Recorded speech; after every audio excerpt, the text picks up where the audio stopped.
ঢাকায় চলচ্চিত্র পাড়ার সবচেয়ে অবিশ্বাস্য ও নাটকীয় ব্রেকিং নিউজ। আমি সাকিবের একমাত্র বৈধ স্ত্রী। অপু বিশ্বাসের এমন রাজকীয় হুঙ্কারের পর এবার সাকিব খানের নিজস্ব বাসভবনে আছড়ে পড়ল সবচেয়ে বড় ধাক্কা। বুবলির কন্যা সন্তানের খবর এবং কাবিননামাহীন বিয়ের তোলপাড় সাকিবের পারিবারিক অন্দরমহলে পৌঁছাতেই শুরু হয়ে গেল চরম রুদ্ধশ্বাস পরিস্থিতি। বুবলির মেয়ের খবরে অপু বিশ্বাসের আপোষহীন অবস্থান সাকিবের বাড়িতে এক নজিরবিহীন তোলপাড় তৈরি করেছে। কাজী অফিসে বিয়ের কোনো প্রমাণ না থাকার সত্য প্রকাশ্যে আসার পরেই তৈরি হয় নতুন বিতর্ক। তবে বুবলির কন্যা সন্তানের খবর সাকিব খানের পারিবারিক বাসভবনে পৌঁছাতেই ভেতরের পরিস্থিতি মারাত্মক উত্তপ্ত হয়ে ওঠে। পারিবারিক সূত্র জানাচ্ছে, অপু বিশ্বাস কোনোভাবেই হার মানতে রাজি নন।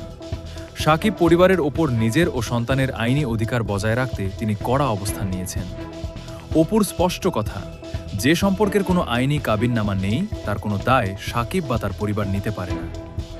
অপুর এই শক্ত অবস্থানের মুখে সাকিবের পরিবারও এখন চরম তোলপাড় ও নাটকীয় সিদ্ধান্তহীনতার মুখে পড়েছে।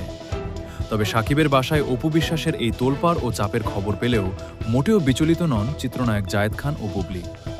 অন্দরমহলের খবর, সাকিবের পারিবারিক স্বীকৃতির আশা ছেড়ে দিয়ে জায়েদ খান ইতিমধ্যেই বুবলির মেয়ের সমস্ত আইনি নিরাপত্তা ও সামাজিক অভিভাবকত্বের দায়িত্ব নিজের কাঁধে তুলে নিয়েছেন।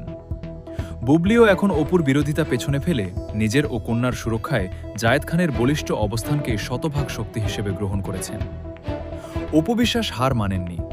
বুবলির মেয়ের খবরে সাকিবের বাসায় এই তোলপাড় এবং জায়েদ খানের পাল্টা পদক্ষেপ ঢালিউডে কি নতুন মোড় আনে তা দেখতে সবাই উন্মুখ। রিয়েল আপডেট পেতে সাথেই থাকুন। ধন্যবাদ।